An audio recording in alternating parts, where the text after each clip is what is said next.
Day. Ruddock died. If he doesn't die, it doesn't count. If he's not dead, it doesn't count. He's gonna put a nail in his coffin just by talking like that. Let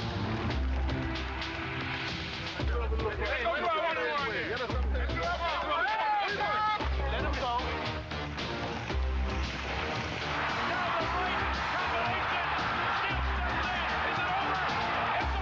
I would love to hurt him and finish him and put him out. We're gladiators. Let's fight. You know what I mean? Tell your family to write their will out. You're in trouble. You don't have to sit here and listen to this moron. How dare you talk to me like that? You should get up and kneel to me now, and I'll spare you the night of the 28th. Sometimes you don't get a chance to do it twice. Sometimes you only get one opportunity in life, and I want to try and make it to, second time around could be better. I mean, I don't worry about Ruddock. Never. Everybody's afraid to say he's a big, strong guy. Ruddock could never beat me because he doesn't have the character.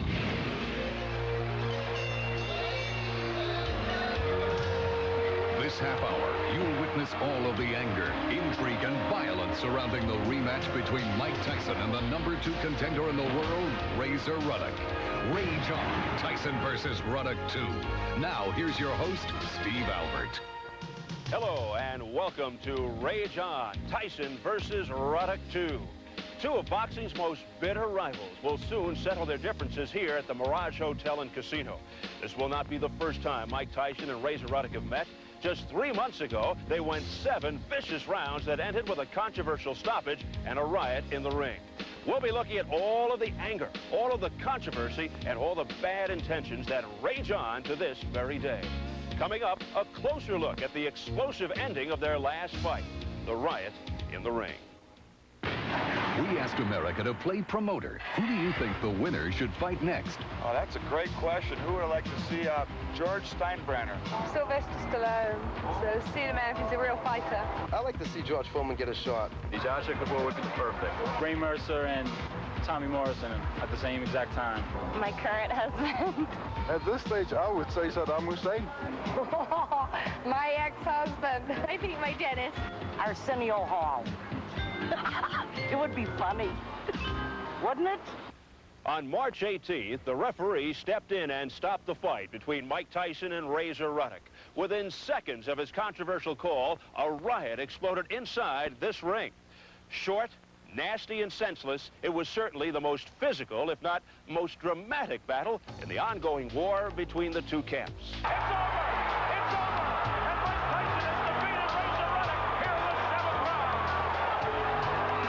It's going to be ugly now. That was too soon. He wasn't down. He hadn't been counted. That was too soon to knock down. There's going to be an awful ugly scene here. There's a brawl in the ring. Ducati's under all of that. The handlers are going at it. Ducati was under all of it. Big riot going on. A total fiasco here in the ring. Security coming in. That was sure bad judgment. There is definitely some bad blood. For some reason or another, I don't understand why. I guess it's because this is the first camp that ever really stand up to Mike Tyson, and they're not used to that. You know what? That makes them feel good. That makes them feel like they're doing something that everybody else supposedly has been scared to do. That's not true. Although nobody involved with the melee is proud of his actions, there have been a series of verbal altercations and physical skirmishes between the two camps. This campaign of intimidation has now become an important psychological weapon in the war between the two fighters. Mike Tyson, Razor Ruddock dies. If he doesn't die, it doesn't count. If he's not dead, it doesn't count. Well, it did tip me off in the beginning because I never heard a champion talking like that. How do you never talk like that? Or Joe Frazier, this is a sport. I mean, we try to think of it as a sport. If I wasn't excited about fighting here in the Mirage, I would love to go to Jamaica, his hometown, and kick his ass. And because you think that way, he's going to put a nail in his coffin, just like talking like that. It wasn't the first time he said that. In fact, he had said it for his last fight against Alex Stewart, and he had said it several times before. I mean, that's a throwaway line for Tyson. It's like his version of "I'll murder the bum." He's saying what he feels. It's his hype to say, hey, pal, I'm the king of the hill. You got to come to me. When you're on the street talking, you're talking, hey, I'm going to get you, man. Okay, guys. Ready. Thank you. Thanks, guys.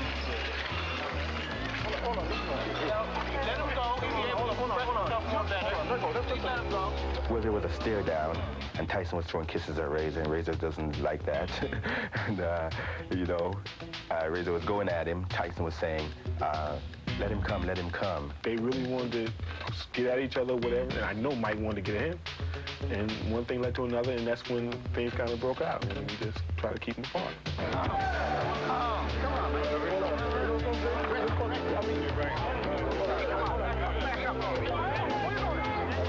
That definitely wasn't the put-on thing. They really didn't like one another.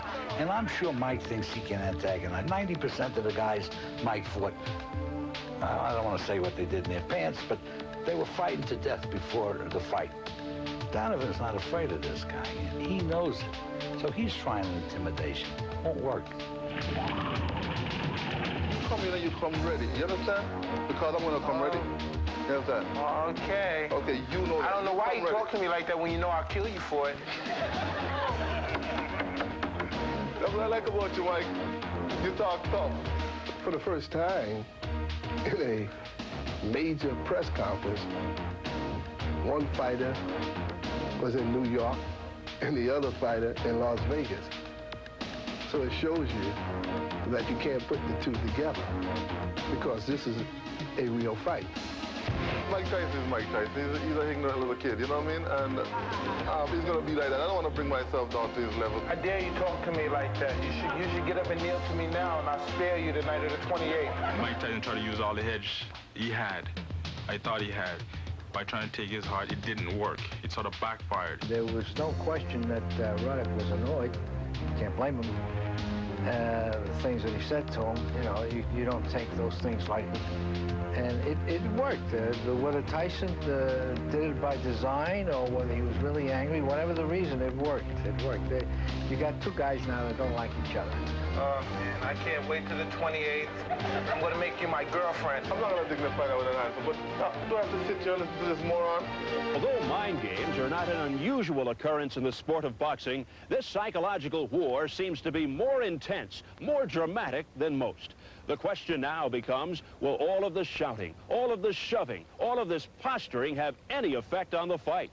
The truth of the matter is, nobody knows, except the fighters. When Mike Tyson fought Razor Ruddock in March, it was a brutal fight. Each punch thrown was meant to be the last. The fight was stopped in the 7th. Controversy had just begun. Tyson versus Ruddock, the rematch. Live from the Mirage, June 28th. See it on pay-per-view TV. Call your local cable company now. Roll up punishment, and it's flipped. It's a hard punishment again. A left uppercut by Razor Ruddock. That stunned Tyson. Now Tyson says no. Hit me again. And he did with the right. And the bell sounds. That 6th round was a brawl. Two sluggers standing toe-to-toe, banging it out. Everyone here at ringside anticipated an even better 7th round, a round that would be pivotal in deciding the future of this fight. Would Mike Tyson once and for all establish his dominance? Or could Razor Ruddock turn the tide? We expected to find out. Instead, we found the unexpected. I know myself being an ex-fighter. If I was not hurt and a referee was trying to stop the fight, and I would not allow him to take my mouthpiece out of my mouth, that means he surrendered. Despite the unpopularity of his decision, referee Richard Steele defended his actions. Did they stop it too soon, Rich? No, I didn't. I saved a life. Needless to say, this rationale did not appease Ruddock's camp. He did everything he could in that ring to make sure that my kid don't win the fight. All I really know is that when I stopped the fight, the young man was hurt, okay? Coming off the rope, I was not going to allow him to take another punch. That's the bottom line. I can't understand why he didn't let the fight goes on, because if you get stunned in the ring, you have to have a capability of recover, and I do recover quick. And Tyson was a mile away from me. He was way over there in the middle of the ring, and he wasn't moving very fast. He wasn't coming down like a steamroller. Richard Steele just decided to start the fight. Four shots hit him. Look at the replay, and you see where he was hit at. Listen, the first opportunity that a man got to stop the fight, he stopped the fight. You saved your brother's life. To this day, neither camp is willing to forget that moment when the fight was stopped. A moment they believe robbed them of a resolution and denied them a clean-cut victory. He robbed me of a legitimate knockout, you know what I mean? And whether he should have been counted out cold. And of course, you know what I mean? If the guy said you stop anybody, have you seen, how many fights have you seen the guy stop a fight, the guy said, yo, the guy, you knocked the guy cold, the guy wake up and say, hey, I was all right. What do you mean? I was all right. You know, I've been in a situation like that where, I mean, people throw barrage of punches and I look, you know, complacent in there, but that's a way of, that's my defense. That's the only way I could defend. And they think they have me, they don't have me. But people are not used to that way of fighting. Because, you know, it's a tough, when you're in there, it's a tough fight. Razor did not answer back. Now, we know Mike Tyson's a heavy hitter. We know he's a banger. He's a knockout artist. And maybe the referee took that into consideration, that the man didn't answer 5 big blows back. I think he anticipated that when he thought that Razor got hit with 4 punches, and the films show that Razor did not. Matter of fact, one glazed the chin, the other one hit him high on the forehead, lightly. It was Razor's motion and going back that made him stumble. I believe Richard Steele anticipated that Razor hit the canvas.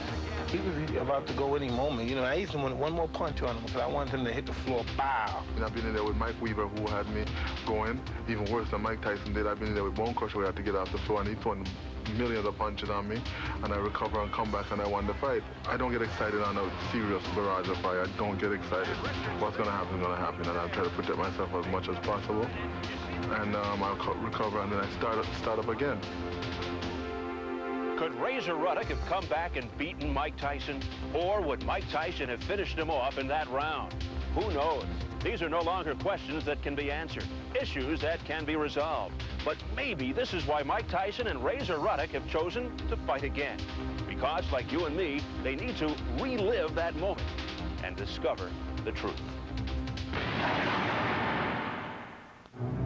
Before the last fight, Mike Tyson told everybody he was going to destroy Razor Ruddock. He didn't. He told the world he was going to take Ruddock out early and that Ruddock would be humiliated. He didn't come close. So maybe this time, he should tell Razor Ruddock. Tyson versus Ruddock, the rematch. Live from the Mirage, June 28th. See it on pay-per-view TV. Call your local cable company now. Would y'all put your hands together for Mike Tyson?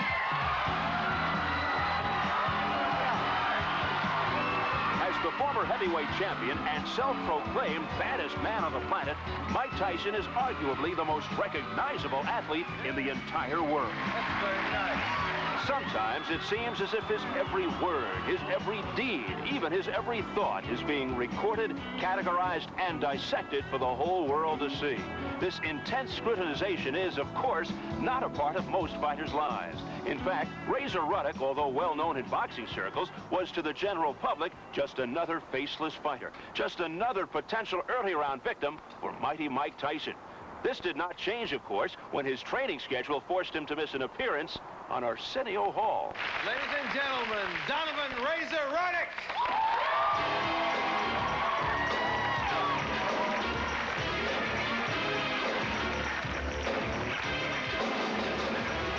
Mr. Ruddock. Mr. Ruddock, I call him. A lot of people say that Mike's been avoiding you. What do you think about that? I don't think he knows what he's doing, man. I'm sorry? I don't think you should be sorry. Mike Tyson be sorry when he get in the ring with me, man. Humble biscuit monkey dog. But a funnier thing happened when Razor Ruddock showed up and took on Mike Tyson. He lost the battle in the ring, but won the admiration of fight fans everywhere. Overnight, Razor Ruddock became a star in and beyond the world of sports. He was even invited to make a special guest appearance on one of his favorite shows. Take a tip from heavyweight boxer Razor Ruddock. With the buzz pen, you got the razor's edge. Hey, Derek, you want to go to a movie? Wait a minute. Let me check with my man, Razor. Now it appears that I'm busy. The buzz pen. You're looking bad with no memo pad. I wanted to get it right. This is live TV. I don't have a chance to mess up because I'll be on TV and I go, haba. People recognize him much easier. and he has to adjust to that. That's a major change there. Doesn't matter where he goes, somebody will recognize him. So when one person recognizes him, even those people who don't recognize him instantly will come over to investigate, and then boom. The question, of course, becomes, why has Razor Ruddock become so very popular? It could be because of his gallant performance or the controversial ending of the fight. But another reason just may be the mystique of his opponent, Mike Tyson. How about that 6th round with Razor? At any point were you nervous? I go into a stage where nothing penetrates. You know what I mean? I'm very elusive. I don't get hit. And if I do get hit, I refuse to let it affect me. I mean, the next day I was sore, of course. Yeah. But at that particular moment, I don't care. And he wants a rematch. Next time I'll kill him. That tells you the appeal and the magnitude of Tyson as a star. So in boxing, if you're fighting the big star, you become a star even if you lose. I look at Mike Tyson, I say he's one of the most brilliant people I've ever met. He handles success better than some of those who've come out of the environment with a family background of mother, father, education, college degrees, you know, and they can't handle the advent of success such as Mike Tyson. When he mentioned my name, I want the veins to turn white. I want to sweat blood, because I'm going to do damage on him. Wow, that scared me. At least it's nice to see a little bit of humor in all of this controversy. You know, Razor Ruddock is protesting referee Richard Steele's decision to stop his fight with Mike Tyson in the 7th round last Monday. Well, Razor is here with us tonight to explain his position. Let's hear your side of the story, Razor Ruddock.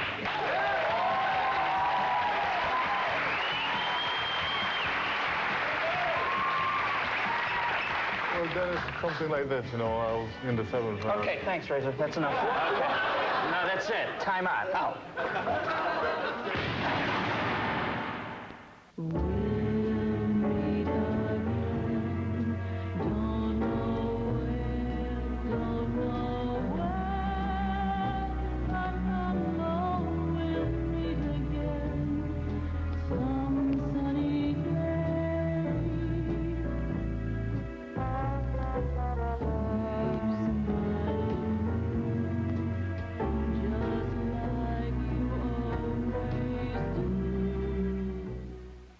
The politics of boxing, as we all know, are filled with bewildering twists and turns, baffling developments, and bizarre controversies. But even the most savvy ringside observers were shocked when this story hit the news.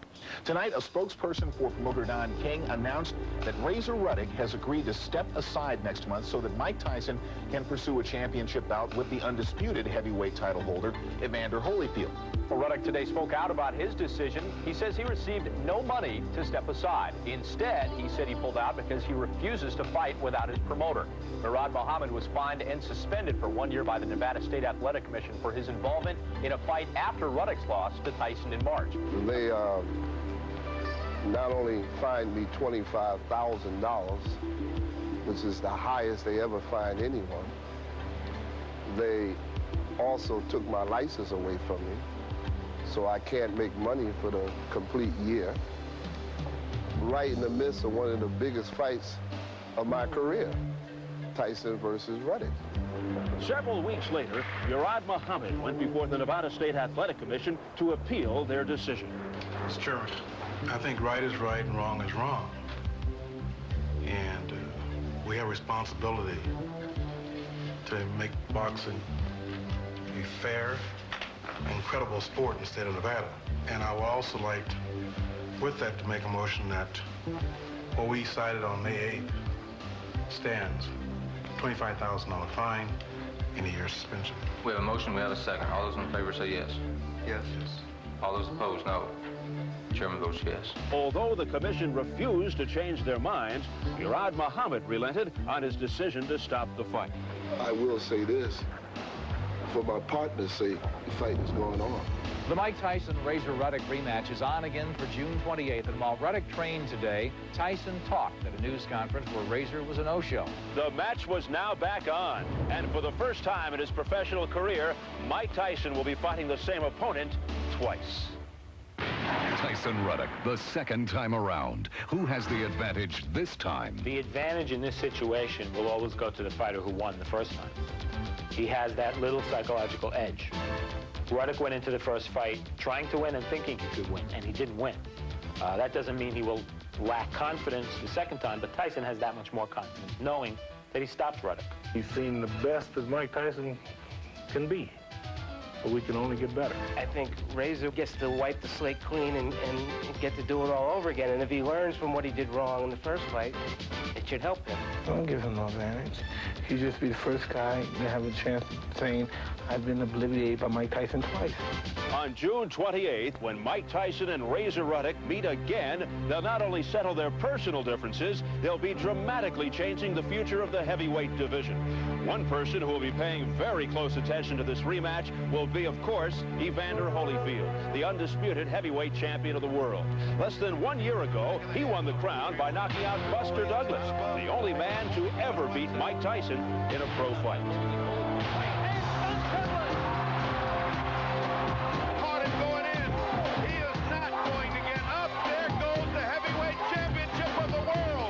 If Evander Holyfield takes on the winner of this rematch, especially if the winner is Mike Tyson, that fight could attract more attention and generate more money than any other fight in the history of the sport. Not only does the public want to see Evander Holyfield and Mike Tyson, we want to see Holyfield and Mike Tyson. I am ready, willing, and available. Mike Tyson is ready, willing, available to fight Evander Holyfield. June 28th will be a great barometer on what's going to happen in the heavyweight division in the next year or two.